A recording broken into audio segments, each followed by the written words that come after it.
நண்பர்கள் அனைவருக்கும் என்னுடைய அன்பான பணிவான வணக்கங்கள். என் பெயர் ஜான். நான் ஒரு குடிநோயாளி.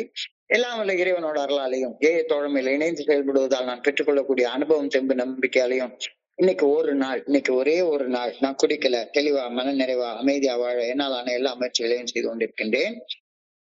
நண்பர் விமல்குமார் அவர்கள் குறிப்பிட்டது போல இந்த கோயம்புத்தூர் ஒருங்கிணைப்பு குழு இணைந்து நடத்தும் இந்த இரவு ஆன்லைன் மீட்டிங் 9:30 to 10:30 மீட்டிங்ல கோயம்புத்தூர் ஒருங்கிணைப்பு குழு மனசாட்சியின் தீர்மானத்தின் அடிப்படையில 24 hours a day 24 மணி தொழில்கள் ஒரு நாள் அப்படின்ற புத்தகத்துல இருந்து ஒவ்வொரு நாளும் ஒவ்வொரு பக்கமாக எடுத்து வாசிச்சு விளக்கம் பார்த்து கலந்தாய்வு செய்து கூட்டத்தை நடத்தி கொண்டிருக்கின்றோம். அதன் தொடர்ச்சியாக இன்றைக்கு நாம அடைந்திருக்கிற பக்கம் மே மாதம் 17ஆம் நாள். முதல்ல இந்த மே மாதம் 17ஆம் நாளுக்கான சிந்தனையை வாசித்து அதற்கு அப்புறமாக அதற்கு விளக்கம் பார்த்து கலந்தாய்வு செய்து கூட்டத்தை நிறைவு செய்வோம். மே 17 சிந்தனையை வாசிப்பதற்கு நண்பர் விமல்குமார் அவர்களை அன்போட பணியோட அழைக்கிறேன். விமல்குமார், மே 17. தேங்க்யூ. 24 மணித்துளிகள் ஒரு நாள், மே 17. தோழமையின் இன்றைய சிந்தனை. வாழ்க்கையை அர்த்தமுள்ள வகையில் வாழ்வதாக கருதி கொள்வோருள் பெரும்பாலோர் நல்ல சமாரியன் உவமையில் காணப்படும் மத குருவை போலவோ அல்லது ஆன்மீக பணி செய்வதாக கருதி கொள்ளும் அந்த மனிதரை போலவோதான் குடிநோயாளிகளை நடத்துகின்றார்கள். அவர்கள் அவதிப்படும் குடிநோயாளியை இகழ்ச்சியுடன் பார்த்து கடந்து சென்று விடுகின்றார்கள்.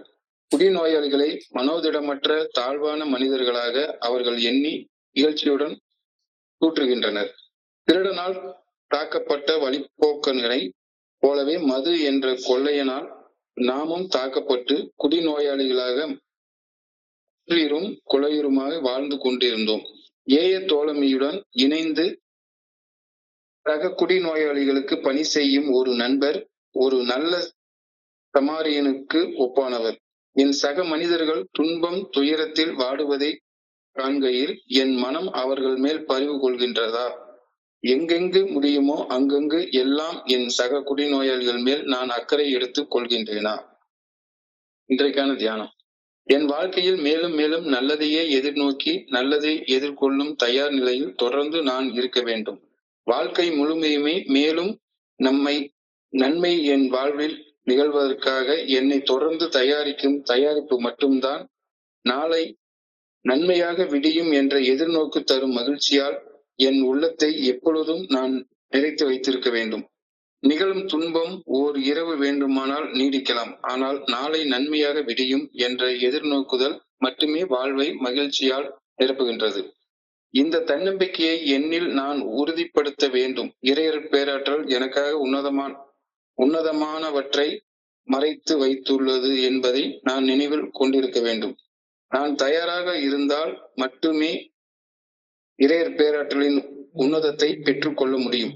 மேலும் மேலும் நல்லதை பெறுவதற்கு நான் செய்யும் பயிற்சியே இந்த உலகில் நான் வாழும் வாழ்க்கையின் சாராம்சமாகும். இன்றைக்கான பிரார்த்தனை. இந்த உலகில் என் வாழ்வு முடிந்த பின் இறையர் பேராற்றலின் நிலையான எல்லையற்ற வாழ்வுக்கு நான் திரும்ப வேண்டும் என வேண்டுகின்றேன். மேலும் நன்மைக்காக தொடர்ந்து என் வாழ்க்கையை தயார்படுத்த வேண்டும் எனவும் பணிவுடன் வேண்டிக் கொள்கிறேன். சார், நன்றிங்க சார். நன்றி விமல்குமார். நண்பர்கள் அனைவருக்கும் என்னுடைய அன்பான பணிவான வணக்கங்களை மீண்டும் ஒரு முறை தெரிவித்துக் கொள்றேன். என் பெயர் ஜான். நான் ஒரு குடிநோயாளி. எல்லாம் வல்ல இறைவனோட அருளாலையும் தோழமையில இணைந்து செயல்படுவதால் நான் பெற்றுக்கொள்ளக்கூடிய அனுபவம், தெம்பு, நம்பிக்கையாலையும் இன்னைக்கு ஒரே ஒரு நாள் நான் குடிக்கல, தெளிவா, மன நிறைவா, அமைதியா வாழ என்னாலான எல்லா முயற்சிகளையும் செய்து கொண்டிருக்கின்றேன். நான் வாழக்கூடிய வாழ்க்கை முறைய கொஞ்சம் ஆழமாக அனலைஸ் பண்ணி பாக்குறேன். எனக்கு ஏதாவது வலி, வேதனை, பிரச்சனை, துன்பம், துயரம், சிக்கல் இதெல்லாம் நேர்ந்தா நான் என்ன பக்கத்துல இருக்க இன்னொரு மனுஷனோட ஒப்பிட்டு பார்த்து அவங்க எல்லாம் நல்லா இருக்காங்க, நான் மட்டும்தான் நல்லா இல்ல அப்படின்னு என்ன அவங்கள விட ஒரு தாழ்ந்த மனிதனாக நினைச்சு செல்ஃப் பிட்டியில, அழிவிறக்கத்துல, சுய பச்சாதாபத்துல வாழ்ந்து கொண்டிருக்கேன். எல்லாரும் நல்லா இருக்காங்க, நான் மட்டும்தான் நல்லா இல்ல அப்படின்னு நினைச்சு அந்த செல்ஃப் பிட்டியில, சுய பச்சாதாபத்துல, கழிவிறக்கத்துல என்னுடைய மனசுக்குள்ளார இருக்கக்கூடிய ஆற்றல் எல்லாம் விரயமாயிடும். அப்படியே எப்பவும் வருத்தத்திலேயே வாழ்ந்துட்டே இருக்கிறது. எல்லாரும் நல்லா இருக்காங்க, நான் மட்டும் நல்லா இல்ல அப்படின்னு. அதே நான் என்னுடைய சக மனிதன், என்னுடைய நண்பன் ஒருத்தன், அவன் வலி வேதனை துன்பம் துயரம் பிரச்சனை ஏதாவது பொருளாதார சிக்கல்ல மாட்டிட்டு அவன் கஷ்டப்பட்டுட்டு இருந்தான்னா, அவனோட கம்பேர் பண்ணி அவனை விட நான் உயர்ந்தவனாக என்ன நினைச்சுக்கிட்டு ஆணவம் அகங்காரம் தற்பெருமை கர்வம் இதெல்லாம் மனசுக்குள்ளார ஏறிக்கும். அந்த நிலையிலயும் என்னுடைய உடம்புக்குள்ளார இருக்கக்கூடிய ஆற்றல் விரயமாகும். நான் வாழ்றதுக்கான ஆற்றலே என்னுடைய உணர்வுகள்ல தான் இருக்குது.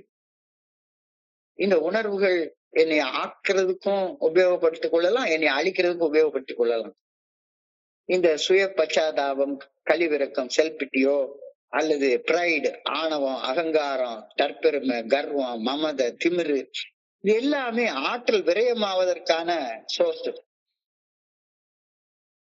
அடுத்தவனோட என்னை கீழே நினைச்சாலும் ஆற்றல் விரயமாகும், அடுத்தவனோட உயர்ந்தவன் நினைச்சாலும் ஆற்றல் விரயமாகும். ஒண்ணு செல்பிட்டி கழிவிறக்கத்துல ஆற்றல் விரயமாகும், இல்லாட்டி போனா ஆணவத்துல ஆற்றல் விரயமாகும். ஆற்றலை ஆக்கபூர்வமாக பயன்படுத்துவதற்கு பதிலாக ஆற்றலை விரயம் செய்யறதுக்கு தான் நான் பயன்படுத்திட்டே இருந்திருக்கேன் அப்படிங்கிறது என்னுடைய வாழ்க்கையை பின்னோக்கி பார்க்கிறப்ப எனக்கு தெளிவா புரியுது. வாழ்க்கையில ஆனா யதார்த்தமான உண்மை என்னன்னா, உலகத்துல நானும் வாழ்றேன், அர்த்தமுள்ள வாழ்க்கை வாழ்றேன் அப்படின்னு சொல்லிக் கொள்ற எல்லா மனிதர்கள்ல பெரும்பாலான மனிதர்கள் எப்படி இருக்காங்கன்னா, நேத்துக்கு ஒரு ஓமையை பார்த்தோம், குட் சமாரிட்டன் பேரபிள், நல்ல சமாரியன் ஓமை அப்படின்னு ஒரு ஓமையை பார்த்தோம். அந்த உவமையில வரக்கூடிய மத குரு போலவோ அல்லது அங்க சமூக சேவை, இறை சேவை, தொண்டு செய்றேன் அப்படின்னு நினைச்சிட்டு இருக்கிற அந்த ஒரு மனிதரை போலவோ அப்படிதான் எல்லாரும் இருக்கிறாங்க. அப்படிதான் எல்லாரும் இருக்கிறாங்க. உன்னையோட நான் பெரிய ஆளு, உன்னையோட நான் பெரிய ஆளு அப்படின்னா அவங்க எல்லாம் சமுதாயத்துல உள்ள எல்லா மனிதர்களும் அப்படித்தான் பாக்குறாங்க. தன்னை விட தன்னுடைய சக மனிதனை தாழ்ந்தவன் அப்படின்னு நினைக்கிறவனோ அல்லது தன்னை விட தன் சக மனிதனை உயர்ந்தவன் என்று நினைக்கிறவனோ படைப்பின் நோக்கத்தின்படி படைப்பனைத்திற்கும் பணி செய்து கிடக்கிறது சாத்தியமே இல்லாதது. சாத்தியமே கிடையாது. நான் என்ன எல்லாரை விட உயர்ந்தவன் நினைச்சுக்கிட்டாலும் யாருக்கும் என்னால பணி செய்ய முடியாது. எல்லாரை விட தாழ்ந்தவன் நினைச்சுக்கிட்டாலும் என்னால பணி செய்ய முடியாது. படைப்பின் நோக்கத்தின்படி பணி செய்து கிடக்கணும்னா நான் எல்லாருக்கும் சமமான மனிதனாக என்னைய நினைக்கணும். தன்னை தாழ்ந்தவன் என்று நினைச்சு கொள்றவன் பிறரது உதவியை எதிர்பார்த்தே இருப்பான். யாராச்சும் என்னைய ஸ்பான்சர் பண்ண மாட்டாங்களா, யாராச்சும் என்னைய ஸ்பான்சர் பண்ண மாட்டாங்களா அப்படின்னு அடுத்தவங்களுடைய உதவி எதிர்பார்த்துட்டே கிடப்பான். தன்னை உயர்ந்தவன் என்று கருதுபவன் 30 வருஷம் சோபரா இருக்கேன் அப்படின்னு கருதுபவன் என்ன நினைப்பான், நான் எவ்வளவு ஸ்பான்சி வச்சிருக்கேன் தெரியுமா அப்படின்னு அவன் தற்பெருமையில வாழ்ந்து கொண்டிருப்பான். தன்னை தானே விளம்பரம் படுத்தி கொண்டிருப்பான். இந்த 2 நிலையில தான் மனிதர்கள் பொதுவாக வாழ்ந்து கொண்டிருக்காங்க. தன்னை தன்னுடைய சக மனிதர்களுக்கு சமமாக கருதுபவன் மட்டும்தான் தன் சக மனிதர்களுடைய வலிய வேதனைய துன்பத்தை துயரத்தை தன்னுடைய வழியாக உணர்ந்து பார்ப்பான். பணி செய்து கிடைக்கும் தன்மையே அப்பதான் கிடைக்கும், அப்பதான் வரும். வேற எந்த சூழ்நிலையிலையும் பணி செய்து கிடைக்கக்கூடிய தன்மை வரவே வராது. இத ரொம்ப அழகா சொல்றாங்க, தன்னை போல பிறரை என்னும் தன்மை வேண்டும். அந்த தன்மை வர உள்ளத்திலே அன்பு வேண்டும், கருணை வேண்டும். தன்னை போல பிறரை என்னும் தன்மை வேண்டும், அந்த தன்மை வர உள்ளத்திலே அன்பு கருணை வேண்டும். தன்னை போல பிறரை நேசிக்க, தன்னை போல பிறரை அன்பு செய்யும் தன்மை ஒரு மனித நேயமிக்க ஆன்மீக நெறியாகும். உன்னை போலேயே உன்னுடைய சகோதர மனுஷனை நினைச்சு பாரு. இதுதான் ஆன்மீகமே, வேற எதுவுமே ஆன்மீகம் கிடையாதுன்னு நேத்துக்கு சொன்னாரு, இன்னைக்கு அதே தான் சொல்றாங்க. நான் என்னை எப்படி அன்புடன் பராமரித்து கவனிச்சு கொள்றனோ அதே போல என் சக மனிதர்களையும் அன்பு காட்டி பராமரிச்சு நேசிக்கணும் அப்படின்ற கருத்து எல்லா கட்டளைகளையும் உயர்ந்த கட்டளை அப்படின்ற கருத்தை நேத்துக்கும் பார்த்தோம், இன்னைக்கு அதே தான் சொல்லப்பட்டிருக்கிறது. எல்லாத்த விட உயர்ந்தது என்ன மாதிரி என் பக்கத்துல இருக்க சக மனிதன் எனக்கு சமமானவன், எனக்கு சமமானவன். சக மனிதன், என்னுடைய சகோதரன் என் கூட பிறந்தவன் மாதிரி. ஏன்னா எல்லாரும் இறைவன்கிட்ட இருந்தா வந்திருக்கோம். இறைவனுடைய படைப்பாற்றல இருந்து எல்லாருமே வந்திருக்கோம். இறைவனை தந்தைன்னு கூப்பிடுற எல்லாருமே சகோதரர்கள் தானே. மனிதர்கள் எல்லாருக்கும் உணர்வுகள் உண்டு. உணர்வுகள் இல்லாத மனுஷங்க யார் இருக்க முடியும்? எல்லாருக்கும் உணர்வுகள் உண்டு. எல்லாருக்கும் கோபம் வரும், எல்லாருக்கும் பயம் வரும், எல்லாருக்கும் பொறாம வரும், எல்லாருக்கும் சந்தேகம் வரும். ஆரோக்கியம் உள்ள மனிதர்கள் எல்லாருக்கும் காம உணர்ச்சி இருக்கும். மனிதர்கள் எல்லாருக்கும் உணர்வுகள் உண்டு. எனவே எது மகிழ்ச்சி அளிக்கிறதோ அதை என் சக மனிதன் அடைய வேண்டும் அப்படின்னு நினைக்கிறதா, எனக்கு எது சந்தோஷத்தை கொடுக்குதோ அது என்னுடைய சக மனிதனுக்கு நடக்கணும் அப்படின்னு நினைக்கிறது தான் மனித நேயம். அதுதான் அன்பு, அதுதான் நேசம், அதுதான் பாசம், அதுதான் கருணை. அந்த நிலையில தான் நான் என்னுடைய சக மனிதனை எனக்கு சமமாக நினைச்சு அவனுக்கு மரியாதை கொடுக்க முடியும். Respect and equality, respect and equality. என் சக மனிதர்கள் எல்லாருமே எனக்கு இணையான உயிருள்ள நபர்கள். யாருமே எனக்கு கீழே உள்ளவங்க கிடையவே கிடையாது. எல்லாருமே எனக்கு சமமானவங்க அப்படின்னு நினைச்சு மதிக்கிறது. அந்த மதிப்பு கொடுக்கறப்பதான் பரிவு, கம்பேஷன், சக மனிதர்களின் வலியை தன்னுடைய வழியாக கருதி பணி செய்யக்கூடிய தன்மையே அப்பதான் வரும். இந்த நல்ல சமாரியன் உண்மையில வர்ற மாதிரி செத்துக்கிட்டு இருக்கான் ஒருத்தன். செத்துக்கிட்டு இருக்கிறவனை பார்த்து அவன் மேல பரிவு வரலன்னா அது என்ன மனித தன்மை அப்படின்னு கேக்குறாரு. தன்னலமற்ற அன்பு, செல்ஃப்லெஸ் லவ், தன்னலம் தன்முனைப்பு இல்லாம மற்றவர்கள் நான் பெறக்கூடிய மகிழ்ச்சியை பெறணும், நான் பெறக்கூடிய ஆனந்தத்தை பெறணும் அப்படின்னு அக்கறையோட பணி செய்த. அடுத்தவங்க ஏதாவது தவறு செய்திருந்தாங்கன்னாலும் கூட நான் தப்பு செஞ்சா சாரி, எக்ஸ்கியூஸ் மீ அப்படின்னு சொல்லிட்டா என்னுடைய சாரிய என்னுடைய சக மனிதர்கள் ஏற்றுக்கொள்ளணும், என்னை மன்னிச்சிடணும்னு நான் எதிர்பார்க்கிறேன்ல. அதே மாதிரி என்னுடைய சக மனிதன் அவன் தவறுக்காக வருந்துறான்னு அவனே நான் மன்னிக்க தயாராக இருக்கணும் தானே. மனித நேயம் அதுதான் மன்னிக்க தயாராக இருக்கிறது. வெறுமன வார்த்தையில அன்பு அன்பு அன்புன்னு சொல்லிட்டு இருக்கிறது, வார்த்தையில சர்வீஸ் சர்வீஸ் சர்வீஸ் சொல்லிட்டு இருக்கிறதுல இல்ல, செயல்ல அன்பு, love in action.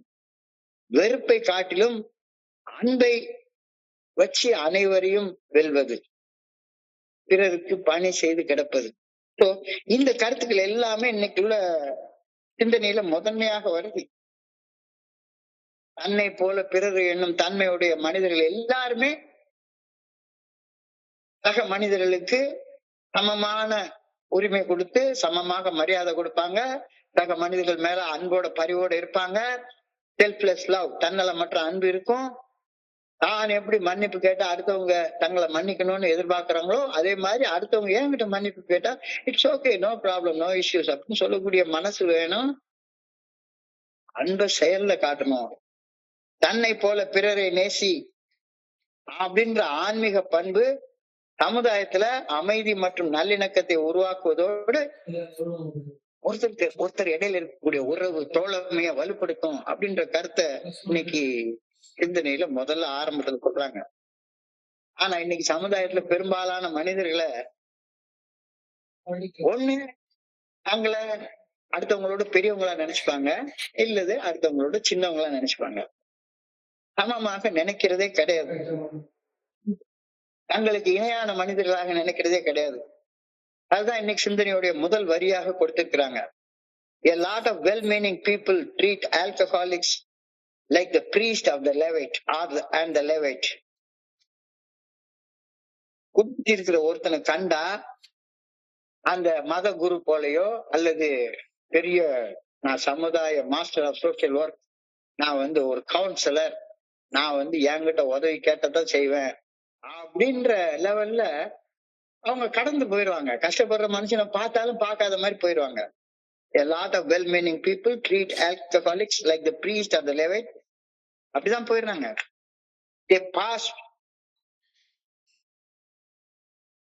by on the other side by scorning them and telling them that they are very low people, they have no willpower அப்படின்னு சொல்லிட்டு போயிடுவாங்க. நிறைய டாக்டர்கிட்ட கேட்டோம்னா, நான் நிறைய டாக்டர் சொல்லிருக்காங்க, குடிக்கிறது நிறுத்துறதுக்கு வில் பவர் தான் வேணும். கவுன்சிலர்ஸும் கேட்டிருக்கிறேன். ஒரு குடி நோயாளியை கடந்து செல்லக்கூடிய ஒரு பெரிய மனுஷன், அவன் என்ன நினைக்கிறான்? அவனை கடந்து சென்ற போது, இவனை மாதிரி ஒரு ஈன பிறவிய உலகத்திலே பார்க்க முடியாதுயா. பைத்தியக்கார இந்த மாதிரி குடிச்சிட்டு படுத்து கிடக்குறான், குடிச்சிட்டு அலையிறான், கொண்டாட்டி அடிக்கிறான், அப்படி பண்றான், இப்படி பண்றான். என்ன ஒரு ஈன பிறவி இவன் அப்படின்னு தான் எல்லாரும் நினைக்கிறாங்க. இந்த சமுதாயத்துல உள்ள எல்லாரும் அப்படிதான் நினைக்கிறாங்க. இவன் மனசுல வில் பவரே இல்ல, மனோதிடமே இல்ல, இவன் மனசுல வில் பவர்ங்கிறது மருந்து கூட இல்ல, இவன் எல்லாம் பிறக்காமலே இருந்திருக்கலாம் அப்படின்னு இகழ்ச்சியோட அவனை வசபாடிட்டு தூக்கிட்டு போயிட்டே இருக்கிறாங்க. நல்ல ஞாபகம் ஒரு இன்சிடென்ட். நான் சோபரா இருக்கிற நேரத்துல கூடுவாஞ்சேரியில இருந்து தாம்பரத்துக்கு போய் அங்கிருந்து ட்ரெயின்ல ஏறி என்னுடைய ஆபீஸுக்கு போவேன். தாம்பரத்துல இறங்கி அந்த சப்வே கிராஸ் பண்றப்ப காலையில 9:30 மணி இருக்கும். 9:15 9:30 மணி இருக்கும். காலையிலேயே ஒரு நல்ல வயசான ஒரு மனுஷன், ஒரு 55 56 வயசு இருக்கும். அந்த மனுஷன் காலையிலேயே தண்ணிய போட்டுட்டு தாம்பரம் சப்வேல இறங்குறாரு. இறங்குன உடனே ஒரு படியில கால் தடிக்கி விழுந்துட்டு அந்த சைடு முழுக்க வெறுமனே ஏதாச்சும் காய்கறி, பழங்கள், வேற ஏதாச்சும் வித்துக்கிட்டு இருக்கிற ஒவ்வொரு படியிலையும் உட்கார்ந்துருப்பாங்க. இவர் தடிக்கு விழுந்து பழக்கூடிய எல்லாத்தையும் தட்டி விட்டு அலங்கோலப்படுத்தி கீழே விழுந்துட்டாரு. விழுந்தா தலையில அடிபட்டு ரத்தம் வருது. அங்க இருந்த எல்லா வியாபாரிகளும் காலங்காத்தால வந்துட்டான் பாரு, 9 மணிக்கெல்லாம் குடிச்சுட்டு இருக்க மாதிரி இருக்கானே அப்படின்னு எல்லாரும் அவனை இகழ்ச்சியா, இவெல்லாம் பிறக்காமலே இருந்திருக்கலாம் அப்படின்னு சொல்லி தூக்கி தூக்கி அப்படிதான் பண்றாங்க. அப்படிதான் இருந்தாங்க. எனக்கும் என்ன செய்யறதுன்னே தெரியல. கொஞ்ச நேரம் அந்த பக்கத்துல போய் உட்கார்ந்து இருந்து அந்த நண்பரும் அவர் வாட்டுக்கு போதையில படுத்து கிடக்குறாரு. என் போன் நம்பரையும் என் பேரையும் எழுதி அந்த ஆள் பாக்கெட்ல வச்சுட்டு எனக்கு அடுத்த ட்ரெயினுக்கு பிடிச்சு போகணும். நானும் அவசரத்துல தான் போயிட்டு இருக்கேன். ஆனா நான் செஞ்சது, என்னுடைய போன் நம்பரு என்னுடைய பேரையும் எழுதி அந்த ஆள் பாக்கெட்ல வச்சுட்டு கொஞ்சம் பாத்துங்க அப்படி சொல்லிட்டு நான் போறேன். இப்படித்தான் குடி நோயாளிகள் இந்த சமுதாயம் ட்ரீட் பண்ணுது. அவன் ஒண்ணுத்துக்கும் பிரயோஜனம் இல்லாதவன் அப்படின்னு. ஆனா இங்க வந்ததுக்கு அப்புறம் தான் ஒரு குடி நோயாளி ஆனவன் கெட்டவனும் இல்ல, பைத்தியக்காரனும் இல்ல. An alcoholic is neither bad nor mad. அவன் ஒரு நோயாளி, அவன் ஒரு சிக் பர்சன். இந்த உண்மையை நான் ஏஐல வந்ததுக்கு அப்புறம் தான் நான் தெரிஞ்சுக்கிட்டேன். நேத்து பார்த்த அந்த கதையில அந்த நல்ல சமாரியனை, அந்த வழிபோக்கனை ஒரு திட்டு பையன் அடிச்சு ரத்த வெள்ளத்துல போட்டுட்டு போயிட்டே இருக்கான். அவன் குத்துயிரும் கோலையுருமா கிடந்து துடிச்சுட்டு கிடக்குறான். கண்டுக்கவே இல்லை. அவன் பாட்டுக்கு எல்லாரும் போறாங்க, கடந்து போயிட்டே இருக்கிறாங்க.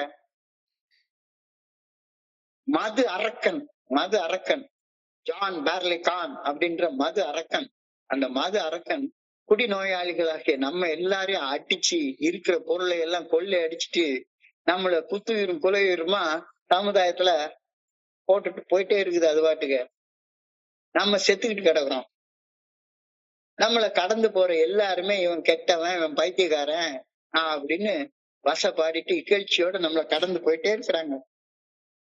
ஆனா நம்மளை பார்த்து அன்போட பரிவோட நம்மளுக்கு உதவி செய்யறதுக்கு, பணி செய்யறதுக்கு ஒருத்தர் கூட இல்லை. நம்ம இகழ்வது, தூற்றுவது, பரிகாசம் பண்றது, கேலி செய்யறது, இதுதான் சகஜமா நடக்குது. ஆனா இன்னைக்கு சொல்றாங்க, செத்துக்கிட்டு கிடக்கிற ஒரு மனுஷனை பார்த்து, அந்த நேற்றுக்கு உள்ள கதையில வந்த மாதிரி திருட்டு பயலால அடிச்சு பாதி உயிரோட கிடக்கக்கூடிய ஒரு மனுஷனை பார்த்து இகழ்ச்சியோட இவனுக்கெல்லாம் இது வேணும் அப்படின்னு அவனை தூற்றி பரிகாசம் பண்ணி கேலி செய்யறது முட்டாள்தனம் இல்லையா? அவனை கடந்து போயிட்டே இருப்பாங்க. அது மாதிரிதான் நம்மள மது அரக்கனால அடிச்சு நொறுக்கி ஒண்ணும் இல்லாம ரோட்ல போட்டு போயிட்டாங்க நம்மள. அவனை பார்த்து ரோட்ல போற எல்லாருமே கேலி பேசிட்டு இவன்லாம் வாழ தெரியல, நம்மள ஒரு நோயால பாதிக்கப்பட்ட ஒரு மனுஷன்னு தெரிஞ்சுக்கிறது ஆளே கிடையாது. நானும் ஒரு சாதாரண மனுஷன், எனக்கு ஒரு நோய் இருக்கு, அந்த நோயால அடிச்சு நொறுக்கப்பட்டு நான் இந்த மாதிரி இருக்கேன் அப்படின்னு நானும் கெட்டவன் இல்ல, பைத்தியக்காரன் இல்ல, நான் ஒரு நோயாளி, மது அரக்கனால தாக்கப்பட்டு உயிருக்கு போராடிட்டு இருக்கிற ஒரு மனுஷன் அப்படிங்கிற நினைப்பு இந்த சமுதாயத்துல யாருக்குமே இல்ல. An alcoholic has really fallen for alcohol in the same way as the man in the story fell among the robbers. நேற்றுக்கு ஒரு திருடனால அடிச்சு நொறுக்கப்பட்ட அந்த மனுஷனுக்கு இணையாக நான் ரோட்ல பாதி உயிர்ல படுத்து கிடந்துட்டு இருக்கேன். ஒரு குடி நோயாளிய கெட்டவனாக பார்த்து அவனை கடந்து செல்வது, அவனை ஒரு பைத்தியக்காரன் போல பார்த்து அவனை கேலி கிண்டல் செய்யறது மனித நேயம் மிக்க செயல் கிடையாது. ஆனா இந்த சமுதாயத்துக்கு மனித நேயம்னா என்னன்னே தெரியாது. நம்மள கெட்டவன் பைத்தியக்காரன் தான் சொல்லிட்டே இருப்பாங்க. நான் ஒரு நோயால பாதிக்கப்பட்டு உயிருக்கு போராடிட்டு கிடக்குறேன் அப்படின்லாம் இல்ல. பாக்குறவன் பார்த்துட்டு கேலி பண்ணிட்டு போயிட்டே இருப்பான், இல்ல திட்டிட்டு போயிட்டே இருப்பான், ஏதாவது ஒண்ணு பண்ணிட்டு இருப்பான். உயிருக்கு போராடிட்டு இருக்கிற ஒரு மனுஷனை பார்த்து நீ எல்லாம் கெட்டவன், உனக்கு சாவுதான் சரியான தண்டனை அப்படின்னு சொல்றது எந்த வகையிலப்பா சரியாக இருக்க முடியும்? எந்த வகையில சரியாக இருக்க முடியும்? அது ஒரு மனித நேயமிக்க பண்பாக இருக்க முடியுமா? ஆனா உலகத்துல அதான் நடந்துட்டு இருக்கு. நானும் 25 வருஷம் ஆனதுக்கு அப்புறமாக சில பேரை பார்த்து அன்னைக்கே தெரியும் இவன் குடிச்சிருவான்னு, இவன் எல்லாம் உருப்பிடுவானா? என்ன திமிரு பிடிச்சவன் தெரியுமா? சீனியரை பார்த்து அப்படி பேசினா இப்படி பேசினா இவன் எல்லாம் குடிச்சிருவான்னு அன்னைக்கே தெரியும். எத்தனை பேரு 30 வருஷம் சோபரானவங்க சாதாரணமா இந்த வார்த்தையை பேசுறது நம்மளும் கேட்கிறோம். உயிருக்கு போராடக்கூடிய நிலையில இருக்க மனுஷனை பார்த்து நீ எல்லாம் கெட்டவன், நீ எல்லாம் பைத்தியக்காரன், நீ செத்து போறது உலகத்துக்கு நல்லது அப்படின்னு சொல்றது சாதாரணமா நம்ம பார்க்கிறோம். தோழமையில சக குடி நோயாளிகள் மேல் பரிவு கொண்டு அவர்களுக்கு பணி செய்து வாழ்பவர்கள் அந்த நேரத்துக்கு கதையில பார்த்த நல்ல சமாரியனுக்கு ஒப்பானவர்கள். ரோட்ல ஒருத்தர் செத்துட்டு கிடக்குறான், அவனை பார்த்து அப்படியே கடந்து போயிடாம, பாப்பா வா எங்க கூட வந்து சேர்ந்துக்கோ, உனக்கும் நல்ல வாழ்க்கை உண்டு, உனக்கும் மீட்படைகிறதற்கு ஒரு வழி இருக்கு, எங்க கிட்ட ஒரு திட்டம் இருக்கு, ஒரு செயல் திட்டம் இருக்கு அப்படின்னு பணி செய்யக்கூடியவங்க எல்லாருமே உலகத்துல 5% தான். 95% பேர் பார்த்துட்டு பார்க்காம கடந்து போயிடுவாங்க. இல்லாட்டி போனா 5% பேர் இருக்காங்க. நீ தாலியை வித்து குடிச்சல, இப்ப தாலியை வித்து என்கிட்ட வந்து சேர்ந்துக்கோ, உன்னை குணப்படுத்துறான் அப்படின்னு அவங்ககிட்ட இருக்கிற பணத்தையும் சுருட்டிட்டு விட்டுருவாங்க. இப்படிப்பட்ட சமுதாயத்துல தான் வாழ்ந்து கொண்டிருக்கிறோம் அப்படின்னு இன்னைக்கு சொல்றாரு. தோழமையில் சக குடி நோயாளிகள் மேல் பரிவு கொண்டு அவர்களுக்கு பணி செய்து வாழ்பவர்கள் நல்ல சமாரியன் போன்ற மனித நேயமிக்க மனிதர்கள். And the member of the Fellowship of Alcoholics Anonymous who are working with the other alcoholics are like good Samaritans. இது இன்னைக்கு எழுதியிருக்கிற வார்த்தை. இப்ப நீ எவ்வளவு வருஷம் சோபரா இருக்க? உன் மனநிலை எப்படி இருக்கு? Am I moved with compassion? மனித நேயம் உருவாக்கக்கூடிய அன்பால் தூண்டப்பட்டு ஒரு ஆழமான உள்ளுணர்வு, ஒரு அடுத்தவன் மேல ஒரு பரிவு உனக்கு வருதா? உனக்கு வருதா? இது இயற்கையாக ஒரு ஆன்மாவின் ஆழத்திலிருந்து உருவாக்கக்கூடிய ஒரு இயல்புக்கம். இந்த மனித நேயம் இது உனக்குள்ளார இருக்கா அப்படின்னு ஒரு கேள்வியை நீ கேக்குறாங்க. 95% மக்கள் அப்படி கடந்து போறவங்க தான். நானும் ஏக்குள்ளார வந்துட்டு நிறைய பேர்ட்ட என்ன பண்ண முடியாத மனிதனை பார்த்தா ஏதாச்சும் ஒரு வகையில பண்ணணும்னா எனக்கும் நேரம் இல்ல. நேற்றுக்கு பூபாலன் கேட்ட மாதிரி நிறைய நேரங்கள்ல எனக்கும் ட்ரெயின் இருக்கு, பிடிக்கணும், வேலைக்கு போகணும், போன உடனே அங்க ஒரு பெரிய பில்ல பாஸ் பண்ணணும், வைக்கணும், போகணும், காங்கிரீட் போட ஆளு காத்துட்டு இருப்பாங்க. அவசரமான உலகத்துல நானும் தான் ஓடிக்கிட்டே இருக்கிறேன். யாரு இந்த செத்துக்கிட்டு கிடக்குற மனுஷன் மேல அக்கறையோட அன்போட பரிவோட உட்கார்ந்து செத்து போடா அப்படின்னு சொல்லி நேரே சொல்லக்கூடிய வார்த்தைகளை எத்தனை பேர் கேட்டுருக்கோம்? தொலைமையிலே நல்ல நிறைய இடங்கள்ல நான் டீ கடையில பேசுறதை கேட்டிருக்கிறேன். அப்பவே தெரியும் திமிரு பிடிச்சவன் இவன் போய் குடிச்சிருவான்னு எனக்கு நல்லா தெரியும் அப்படின்னு பேசக்கூடிய பேச்சுக்கள். நான் இன்னும் அப்படிதான் பேசிட்டு இருக்கேன்னா, மனித நேயம் உருவாக்கும் அன்பால் தூண்டப்படுவது என்பது ஒரு ஆழமான உள்ளுணர்வு சார்ந்த விஷயமாகும். அது ஒரு இயல்பூக்கம். அது ஒரு இயல்பூக்கம். இயல்பாக ஆன்மாவின் ஆழத்திலிருந்து உருவாக்கும் இயல்பூக்கமாக அந்த பரிவு கம்பேஷன் என்பது வர்ணிக்கப்படுகிறது. உனக்கிட்ட அது இருக்கா அப்படின்ற ஒரு கேள்வியை நீ கேக்குறாங்க. உனக்கிட்ட அது இருக்கா? அன்பால் தூண்டப்படும் அனுதாப உணர்வு கஷ்டப்படும் ஒரு உயிர் மேல் காட்டும் பரிதாப உணர்வு போலது கிடையாது. ஐயோ பாவம்னு சில பேர் இது பண்ணிட்டு போவாங்க. ஐயோ பாவம் பாவம் அப்படின்னு சொல்லிட்டு அவங்க பாட்டு சொல்லிட்டு போயிட்டே இருப்பாங்க. அந்த மாதிரி பரிதாபப்படுறது கிடையாது. அன்பால் தூண்டப்படும் அனுதாப உணர்வு கஷ்டப்படும் ஒரு உயிர் மேல் காட்டும் பரிதாப உணர்வை விட ஆழமானது.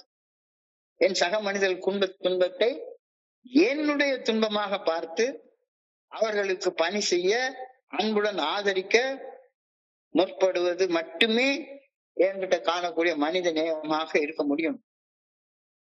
இதுதான் ஆன்மீக பணி. இந்த பணியை செய்யறதுக்குதான் 9 மணி வரைக்கும் நம்ம காத்துட்டே இருக்கிறோம். பேச பேச பேச பேச பகிர பகிர பகிர பகிர நம்மளுக்குள்ளார இந்த பண்பு வளர்ந்துட்டு இருக்குதா? ஒவ்வொரு நாளும் எத்தனையோ நண்பர்கள் இது பண்றாங்க. அவங்க சொல்றத காது கொடுத்து நான் கேட்கிறேனா? பொறுமையாக கேட்கிறேனா? இல்ல get out of here tough லவ்வாங்க. லவ் எப்படியா டஃபா இருக்க முடியும்? லவ் எப்படி டஃபா இருக்க முடியும்? இவனுக்கெல்லாம் டஃப் லவ் காட்டினாதான் சரி வரும்.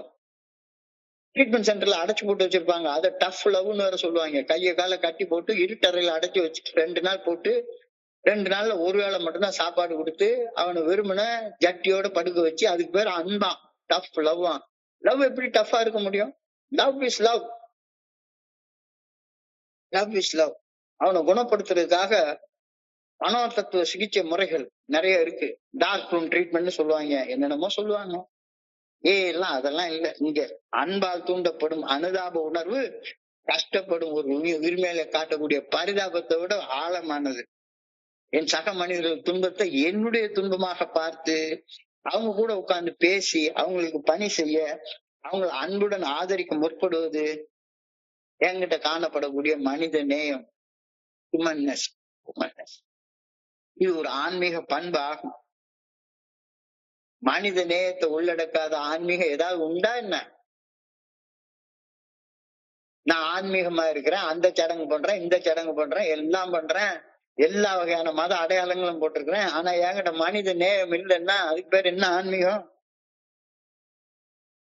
என்கிட்ட மனித நேயம் இருக்கா இல்லையா அப்படின்றதுக்கு என்ன டெஸ்ட் வைக்கிறது? Deep emotional response. It is an inward feeling that moves me to act. எனக்குள்ளார ஒரு கம்பேஷன், எனக்குள்ளார ஒரு ஆழ்ந்த மனித நேயத்தின் விளைவாக நான் ரெஸ்பாண்ட் பண்றது. இது ஒரு உள்ளார்ந்த இயல்பூக்கம். இது மனித நேயமுக்கு இயல்பூக்கம். அன்போட செயல்பட என்னை தூண்டுகின்றது.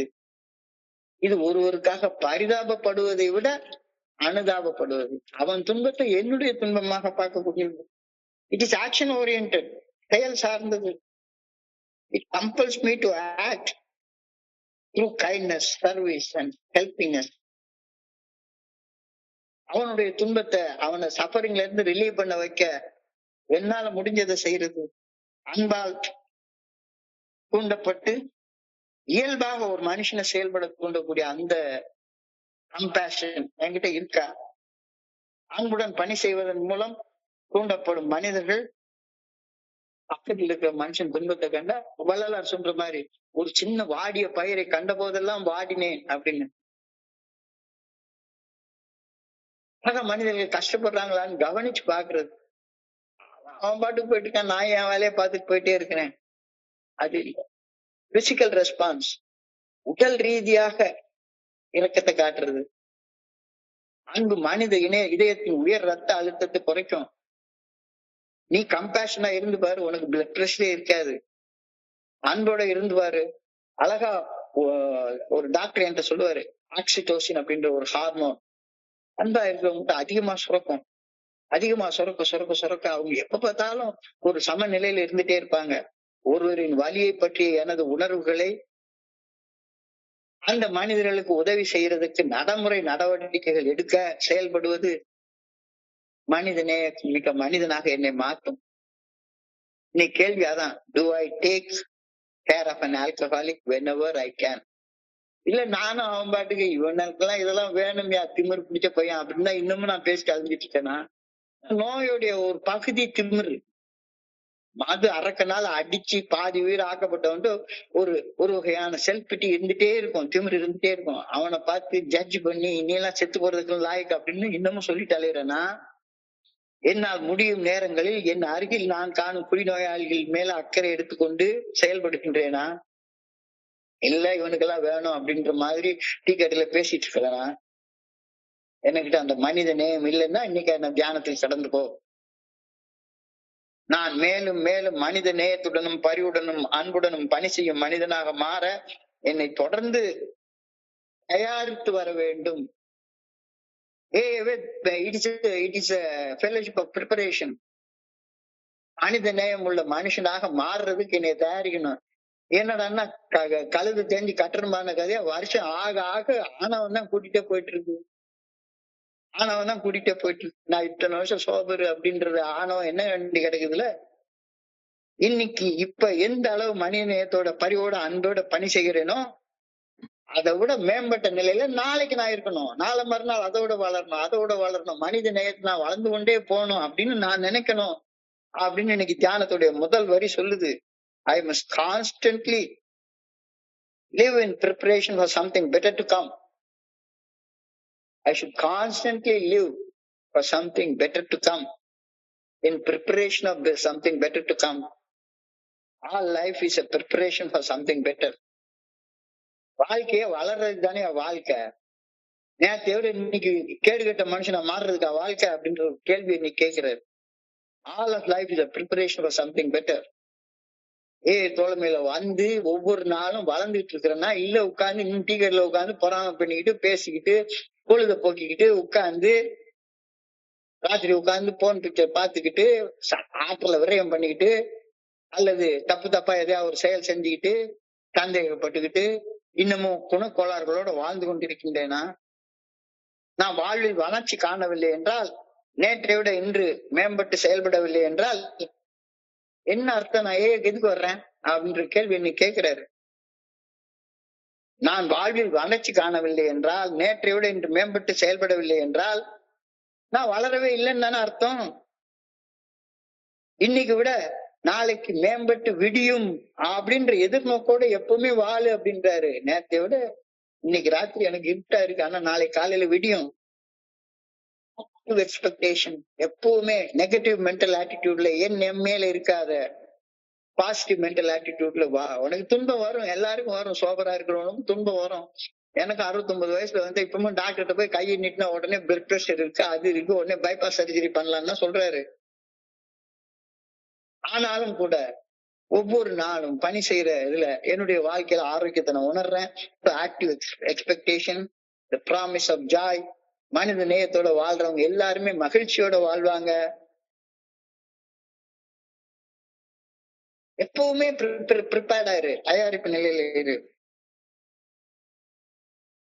வாழ்க்கை நன்றாக விடியும் என்று எதிர்நோக்குவது எதிர்காலத்தை வெற்றிகரமாக அகக்காட்சியில் காண்பதற்கு உனக்கு உதவி செய்யும், மகிழ்ச்சி அதிகரிக்கும்.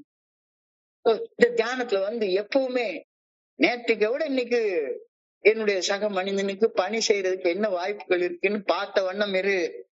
வாழ்க்கை நன்றாக விடியும் என்ற எதிர்நோக்கோதோ இரு. எதிர்காலத்தை வெற்றிகரமாக உன்னுடைய விஷன்ல பாரு. கனவு கண்டுட்டு இருக்காத, விஷன்ல பாரு. விஷன் என்பது அகக்காட்சி, கனவு என்பது ட்ரீம்.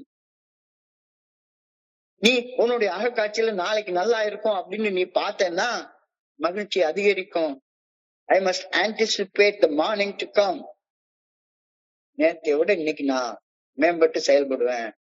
நேற்றைக்கு தான் குடிச்சுட்டு வீணா கிடந்தேன், இன்னைக்கு அதே மாதிரிலாம் இருக்க மாட்டேன். I must anticipate the morning to come. இரவுன்னு ஒண்ணு இருந்தா ஒண்ணு கண்டிப்பா வரும், வந்துதானே ஆகணும். அதுதானே வாழ்க்கை. இப்ப சோகமா ஃபீல் பண்றேன், ராத்திரி இருட்டு போல இருக்கு, ஒண்ணுமே கண்ணுக்கு தெரியல அப்படின்னு இருந்தா அது night seems very dark just before dawn. விடியறதுக்கு முன்னால ரொம்ப இருட்டா தான் தெரியும், ரொம்ப இருட்டா தான் தெரியும். அந்த மாதிரி இருட்டா தெரியுற நேரத்துல I must feel in the night of sorrow that understanding joy that it tells confident of better things to come. ரொம்ப மோசமா இருக்கு, ரொம்ப மோசமா இருக்கு, வாழ்க்கை என்ன வாழ்க்கைன்னு தோணுது அப்படின்னா, அப்ப அந்த நெகட்டிவ் மென்டல் ஆட்டிடியூட, எஸ் நான் ரொம்ப கீழே போயிட்டு இருக்கிறேன்ல, அப்ப எனக்கு நாளைக்கு நல்ல விடியும், நல்ல விடியும். ஒரு அழகான ஒரு பாட்டு உண்டு. துன்பம் நேர்கையில் யாழெடுத்து நீ இன்பம் மீட்ட மாட்டாயா, இன்பம் சேர்க்க மாட்டாயா அப்படின்னு ஒரு பாட்டு. துன்பம் நேர்கையில் யாழ் இசைத்து நீ இன்பம் சேர்க்க மாட்டாயா. ஒருத்தன் துன்பப்பட்டுட்டு இருக்கான், அவனை போய் டஃப் லவ் காட்டி அவனை கூட ஒரு தடவை குடிக்க வைக்கிறியா? இல்ல துன்பம் நேர்கையில் உன்னுடைய அனுபவம் தெம்பு நம்பிக்கை என்ற யாழ் எடுத்து இசை மீட்டி, பாப்பா ஒண்ணும் இல்ல நேத்துக்கு என்ன, நேத்துக்கு முடிஞ்சு போச்சு, நாளை காலைல விடியும், நல்ல விடியும், கவலைப்படாத அப்படின்னு சொல்றதுக்கு பக்குவம் உனக்கு இருக்கா? துன்பம் நேர்கையில் யாழ் எடுத்து நீ இன்பம் சேர்க்க மாட்டாயா அப்படின்னு ஒரு அந்த பாடல்ல வர்ற வரிகள் மாதிரி அடுத்த வாழ்க்கையில ஒரு நம்பிக்கையை கொடுக்கறதுக்கு உள்ள மனித நேயம் என்கிட்ட இருக்கா? மனசு இருட்டா இருக்கு, துன்பமாக வாழணும்னு தோணுது.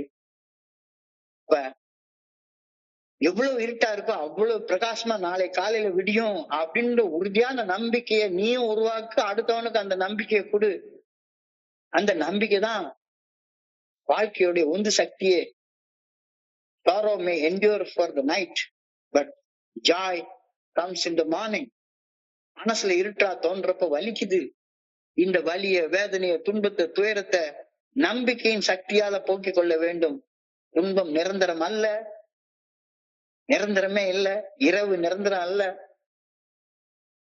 பகல்னு ஒண்ணு வரும், பகல் வந்தா திரும்பவும் இரவு வரும், ரெண்டும் வரும். வாழ்க்கை அதேதான்.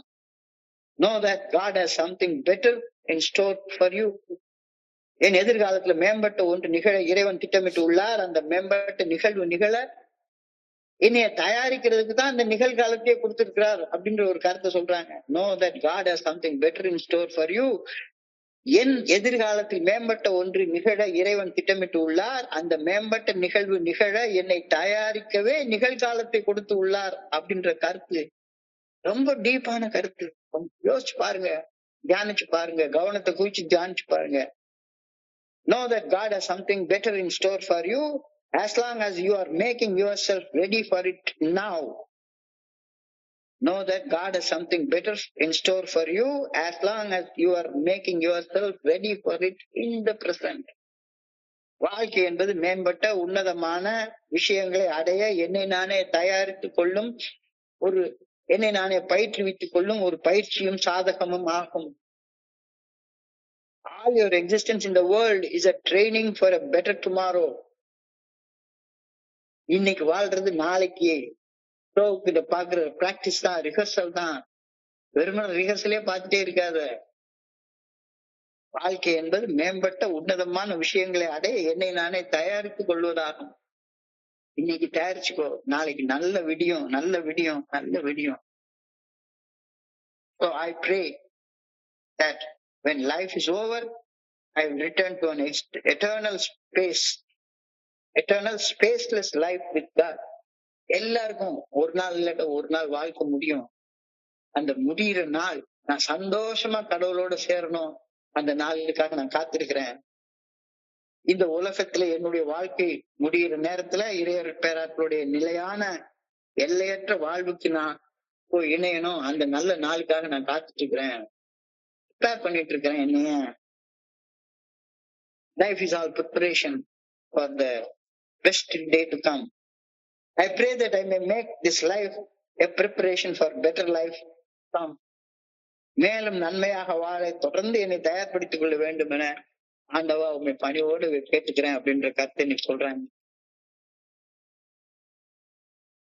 ரொம்ப ஒரு அழகான ஆழமான சிந்தனை. சுருக்கமாக இன்னைக்கு உள்ள சிந்தனைகளை பார்த்தா, எனக்கு வலி, வேதனை, துன்பம், துயரம் நேர்றப்ப நான் என்ன நினைக்கிறேன், அடுத்த மனுஷனோட என்னை குறைஞ்ச மனுஷனா நினைக்கிறேன். இல்ல அடுத்த மனுஷனுடைய துன்ப துயரத்தை பாக்குறப்ப அவனோட பெரிய மனுஷனாக பாக்குறேன். ஆணவம் வருது, திமிரு வருது, கர்வம் வருது, மமதை வருது.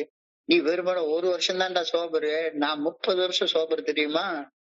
நீ பிக் புக் ஒரு தடவை தான் படிச்சிருக்க, நான் 100 தடவை படிச்சிட்டேன் தெரியுமா அப்படின்ற ஆணவம். அதே நேரத்துல எனக்கு ஏதாச்சும் ஒரு வலி வேதனை வந்துருச்சுன்னா சரிதான், 1 வருஷம் சோபரானவனை பார்த்து ஐயோ அவன்லாம் நல்லா இருக்கிறான், எனக்கு பாரு இந்த வேதனை வந்துருச்சு அப்படின்ற கழிவிறக்கம். ஸோ கழிவிறக்கத்திலேயே ஆற்றல் வேஸ்ட் ஆகும், ஆணவத்திலயும் ஆற்றல் வேஸ்ட் ஆகும். ஆனா யதார்த்தமான உண்மை, இந்த உலகத்துல அர்த்தமுள்ள வாழ்க்கை வாழ்வதாக கூறிக்கொண்டேன்னா நீ ஆணவத்திலயும் இருக்காத, கழிவிறக்கத்திலயும் இருக்காத, எல்லா மனிதர்களையும் சமமாக பார்க்கக்கூடிய ஒரு தன்னை போல பிறரை எண்ணும் தன்மை வேண்டுமே. அந்த தன்மை வர உள்ளத்திலே கருணை வேண்டுமே. தன்னை போல பிறரை நேசிக்கும் தன்மை ஒரு மனித நேயமிக்க ஒரு ஆன்மீக நெறியாகும். எல்லா மனிதர்களுக்கும் உணர்வு உண்டு, உன்னை போலத்தான் எல்லா மனிதர்களும்.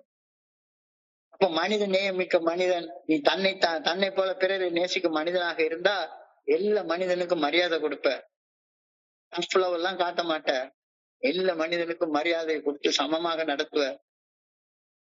அந்த மனிதர் மேல உனக்கு பரிவு ஆட்டோமேட்டிக்கா வரும், கம்பேஷன் கண்டிப்பா வரும், செல்ஃப்லெஸ் லவ் தன்னலமற்ற அன்பு வரும், மன்னிக்க கூடிய தன்மை வரும். உன்னுடைய அன்பை செயல்ல காட்டுவ. தன்னை போல பிறரை நேசி என்ற ஆன்மீக பண்பு சமுதாயத்தில் அமைதி மற்றும் நல்லிணக்கத்தை உருவாக்குவதோடு உறவுகள் வலுப்பட வைக்கும். அதுதான் ஏய தோழமை அப்படின்ற கருத்தை இன்னைக்கு சொல்றாங்க. ஆனா நம்ம பொதுவாக இந்த நிலையை சமுதாயத்துல பாக்குறது இல்ல. Lots of well meaning people treat alcoholic like the priest or the Levite. அவனை கடந்து போயிடுவாங்க, கடந்து மட்டும் போக மாட்டாங்க. இவன் எல்லாம் மனுஷனா அப்படின்னு சொல்லிட்டு போயிட்டு இருப்பாங்க. இவெல்லாம் மனுஷனா, குடிச்சு சாவரே பிறந்திருக்கான் பாரு, பிறவை எடுத்திருக்கான், இவெல்லாம் இருக்கிறது செத்து போயிட்டா பரவாயில்லையே அப்படின்னு இகழ்ச்சியோட அவனை திட்டிட்டு வேற போவாங்க. ஆனா ரியாலிட்டி என்ன? ஒரு குடிநோயாளி ஆனவன், நேத்துக்கு ஒரு ஓமையில பார்த்தவன், நேற்றுக்கு ஒரு கதையில பார்த்தவன், திருடனால அடிச்சு கொள்ளையடிக்கப்பட்டு குத்துயிரும் கொள்ளையிரமா போடப்பட்ட மனுஷன மாதிரி மது அரக்கன் என்ற திருடனால அடிச்சு துவைச்சு ஒண்ணும் இல்லாத நிலையில போடப்பட்டிருக்கிற மனுஷன், செத்துக்கிட்டு இருக்கிற மனுஷனை இகழ்வது, தூற்றுவது, பரிகாசம் பண்றது, கேலி செய்வது முட்டாள்தனம் மட்டும் இல்ல, அது மூர்க்கத்தனம், அரக்கத்தனம். An alcoholic has really fallen for alcohol in the same way as the man in the story fell among the robbers. ஒரு குடிநோயாளியிடம் அவனை கெட்டவனா பார்த்து, அவனை ஒரு இதா பார்த்து அவனை கடந்து செல்றது, ஒரு பைத்தியக்காரனை போல அவனை பார்த்து கேலி பண்றது, கிண்டல் பண்றது, அவனுக்கு டஃப் லவ் காட்டுறது, இதெல்லாம் மனித நேயமிக்க செயல் கிடையாது. அவன் நோயால பாதிக்கப்பட்டு உயிருக்கு போராடிட்டு இருக்கிறான். உயிருக்கு போராடும் மனுஷனை பார்த்து நீ எல்லாம் கெட்டவன், உனக்கு சாவுதான் சரியான தண்டனை அப்படின்னு சொல்றது உனக்கு நல்லதா? Are you moved with compassion? மனித நேயம் உருவாக்கும் அன்பால் தூண்டப்படுவது என்பது ஒரு ஆழமான உள்ளுணர்வு சார்ந்த காரியமாகும். டீப் இமோஷனல் ரெஸ்பான்ஸ் அப்படின்றாங்க. Deep emotional response will be action oriented. அதெல்லாம் உனக்கு இருக்கா? Do I take care of a fellow alcoholics whenever I can? என்னால முடியறப்பெல்லாம், என்னால முடியற நேரங்கள் எல்லாம் நான் அதை செய்யறேன்னா, இல்ல இன்னமும் உட்கார்ந்து ஜட்ஜ்மெண்டலா தான் இருக்கனா? அப்படி இருந்தேன்னா தியானம் ரொம்ப அழகா இருக்கும். இன்னைக்கு எப்படி இருக்கு அதை விட ஒரு படி மேல போறதுக்கு முயற்சி பண்ணிப்பாரு. இன்னைக்கு எனக்கு கம்பேஷன் இல்ல, இன்னைக்கு நான் அடுத்தவனை பத்தி குறை பேசிட்டு இருக்கிறேன், இன்னைக்கு அடுத்தவங்க கிட்ட எனக்கு டஃப் லவ் அப்படின்ற பேர்ல என்னுடைய ஆணவத்தை வெளிக்காட்டிட்டு இருக்கேன் அப்படின்னா, I must constantly live in preparation for something better to come. இன்னைக்கு விட நாளைக்கு, ஏன்னா நான் இன்னும் அந்த இருட்டுக்குள்ளாரதான் இருந்துட்டு இருக்கேன். ஆனால் இருட்டுக்குள்ளார இருந்தா நாளைக்கு விடியல் வரும். I must constantly live in preparation for something better to come. All of life is preparation for something better. லைஃபே நல்லது நடக்கும் அப்படின்ற நம்பிக்கையோட, நாளைக்கு நல்லது விடியல் வரும் அப்படின்ற நம்பிக்கையோட, ஒரு ஆக்டிவ் எக்ஸ்பெக்டேஷனோட, ஒரு ப்ராமிஸ் ஆஃப் ஜாயோட என்னை தயாரிச்சு கொள்றது. வாழ்க்கை நன்றாக விடியும் என்று எதிர்நோக்குவது எதிர்காலத்தை வெற்றிகரமாக அகக்காட்சியில் காணக்கூடிய ஒரு காட்சி. Vision, have a good vision. நாளைக்கு நல்லா இருக்கும், நானும் மகிழ்ச்சியா வாழ்வேன், என்னுடைய சக மனிதர்களையும் மகிழ்ச்சியா வச்சிருப்பேன்.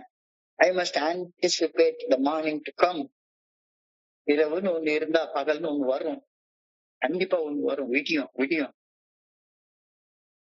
என்னடா இன்னைக்கு இவ்வளவு மோசமான மனுஷனா நான் இருந்துட்டு இருக்கிறேன் அப்படின்னு சொல்லி கேட்டா, the night is dark just before the dawn. எப்ப ரொம்ப இருட்டா இருக்குன்னு பாருங்களேன், விடியறது கொஞ்ச நேரத்துக்கு முன்னால ரொம்ப இருட்டா இருக்கு. I must feel in the night of sorrow that understanding joy that tells of confident expectation of better things to come. ரொம்ப மோசமான வழி இருக்கு அப்படின்னா, நாளைக்கு இன்னும் கொஞ்சம் நல்லது வரப்போகுதுன்னு நெகட்டிவா யோசிக்காம பாசிட்டிவா யோசி. இந்த பாட்டு நான் இன்னைக்கு 2 தடவை கேட்டேன். இன்பம் நேர்கையில் யாழ் எடுத்து நீ இன்பம் சேர்க்க மாட்டாயா. யாராச்சும் எனக்கு ரொம்ப கஷ்டப்பட்டுட்டு இருக்கப்ப ஒரு பரிவாக 4 நல்ல வார்த்தை சொல்ல மாட்டானா அப்படின்னு நினைச்சிட்டு இருக்கேன். 4 நல்ல வார்த்தை சொல்றதுக்கு பதிலாக நாசமா போயிருவா அப்படின்னு சொல்லிட்டு இருந்தான்னா அது என்ன நியாயம் அது? இல்லைன்னா அந்த நல்ல வார்த்தையை கேட்கிறேன். துன்பம் நேர்கையில் யாழ் எடுத்து நீ இன்பம் சேர்க்க மாட்டாயா அப்படின்னு அந்த பாடலை நான் இன்னைக்கு கேட்டேன். ரொம்ப அழகா இருக்கு. மனசு இருட்டா இருக்கு, துன்பமா இருக்கு, துன்பம் தான் வாழ்க்கைன்னு தோணுது. அப்ப நாளை காலை அற்புதமாக விடியும், உறுதியாக நம்புடான்னு ஒரு நம்பிக்கை இருக்க. அந்த நம்பிக்கை தான் வாழ்க்கையுடைய உந்து சக்தி. அந்த உந்து சக்தியை நானும் பெற்றுக்கொண்டு என்னுடைய சக மனிதனுக்கு நான் கொடுக்கிறேன்னா, sorrow may endure for the night but joy cometh in the morning அப்படின்ற வார்த்தை இன்னைக்கு தியானத்துல எழுதியிருக்காங்க. மனசுல இருட்டா தோணும் போது வலிக்குது. இந்த வலியை, இந்த வேதனையை, இந்த துன்பத்தை, இந்த துயரத்தை நம்பிக்கையின் சக்தியால போக்க வேண்டும். நாளைக்கு நல்ல விடியும். அப்ப நான் மனிதநேயமிக்க மனிதனா வாழ்ந்தா மட்டும்தான் நல்ல விடியும். இன்பமும் நிரந்தரம் அல்ல, துன்பமும் நிரந்தரம் அல்ல, இரவும் நிரந்தரம் அல்ல, பகலும் நிரந்தரம் அல்ல, மாறி மாறி வந்துட்டே தான் இருக்கும். Know that God has something better for you. என்னுடைய எதிர்காலத்துல மேம்பட்ட ஒன்று நிகழ இருக்கிறது. அந்த மேம்பட்ட நிகழ்வு நிகழ தயாரிக்கிறதுக்காகத்தான் இன்னைக்கு நாள உனக்கு கொடுத்திருக்கிறாரு. இந்த சிந்தனை எவ்வளவு ஆழமானதுன்னு தியானிச்சு பாரு. இன்று என்னை தயாரித்துக் கொண்டால் மட்டுமே நாளை இறையர் பேராட்டில் எனக்கு திட்டமிட்டு வைத்திருக்கும் அந்த உன்னதமான நிகழ்வு நிகழும். இல்லாட்டி பண்ண நிகழாது. Know that God has something better for you in store as long as you are making yourself ready for it. நீ தயாராக இருந்தால்தான் அது நடக்கும். அப்ப பாசிட்டிவ் மென்டல் ஃப்ரேம் இதோட இரு. இல்ல இன்னைக்கு வரைக்கும் நடந்ததை விட்டுரு. இன்னைக்கு வரைக்கும் நான் மனித நேயம் இல்லாம ஒரு குடி நோயாளிகிட்ட உட்கார்ந்து இவெல்லாம் மனுஷனா அப்படின்னு சொல்லி பேசிட்டு அடைஞ்சிட்டு இருந்தேன் அப்படின்னா, நான் என்னுடைய சொபரேட்டியை வச்சு கர்வத்தை அடைஞ்சிட்டு இருந்தேன் அப்படின்னு சொன்னா, இல்ல கர்வம் அடைய வேண்டாம். இன்னைக்கு தயாரிச்சுக்கொண்டா நாளைக்கு நீ ஒரு மனிதனே மிக்க நல்ல மனுஷனாக நாளைக்கு மாறுவ. வாழ்க்கை என்பது மேம்பட்ட உன்னதமான விஷயங்களை அடைய என்னை நானே தயாரித்துக் கொள்ளும், பயிற்றுவித்துக் கொள்ளும் ஒரு பயிற்சி, ஒரு சாதகம். All your existence in the world is a training for better things to come. I pray that when life is over, I will return to that better world. இந்த உலகத்துல என்னுடைய வாழ்க்கை ஒரு நாளைக்கு முடிவு வரும். அப்ப ஒரு பெட்டரான இடத்துக்கு நான் போவேன் அப்படின்ற நம்பிக்கை. இன்னைக்கு நான் ராத்திரி படுக்க போறப்ப சாக போறேன். நாளைக்கு காலையில எனக்கு பெட்டரான ஒரு வாழ்க்கை இருக்கு, காத்துட்டு இருக்கு. I pray that I may make this life as a preparation for a better time, better life to come. இன்னைக்கு என்னவா இருந்தாலும் சரிதான். இன்னைக்கு ராத்திரி உறங்குவது போலும் சாக்காடு, உறங்கி விழிப்பது போல பிறப்பு. இன்னைக்கு ராத்திரி உறங்க போறப்ப என்னுடைய வாழ்க்கை முடியுது. நாளை காலையில இதை விட பெட்டரான ஒரு லைஃப் எனக்கு பிறக்கும் அப்படின்ற நம்பிக்கையோட மேலும் நன்மைக்காக என் வாழ்க்கையை தொடர்ந்து தயார்படுத்திக் கொள்ள வேண்டும் அப்படின்னு நான் தெரிஞ்சுக்கிறேன். மிக அழகான ஆழமான அற்புதமான சிந்தனை, அற்புதமான தியானம், அற்புதமான பிரேயர். இன்றைய சிந்தனையை படிக்கிறப்ப என் மனதை கடந்து சென்ற சிந்தனைகளை உங்களோட பகிர்ந்து கொள்ள இந்த நல்ல வாய்ப்பு உருவாக்கி கொடுத்த இந்த குழுவிற்கு என்னுடைய மிக பணிவான நன்றிகளை தெரிவித்துக் கொள்றேன். பொறுமையாக கேட்ட ஒவ்வொரு நண்பருக்கும் என்னுடைய பணிவான நன்றிகளை தெரிவித்துக் கொள்றேன். இந்த இரவு பொழுது நண்பர்களுக்கு இனிமையான இரவாக அமைய இறைவன பணியோடு வேண்டிக் கொள்கின்றேன். நன்றி நன்றி நன்றி நன்றி நன்றி நன்றி நன்றி. வாழ்க ஐயா, வாழ்க வளமுடன். Thank you so much. O D Vimalkumar. Thank you.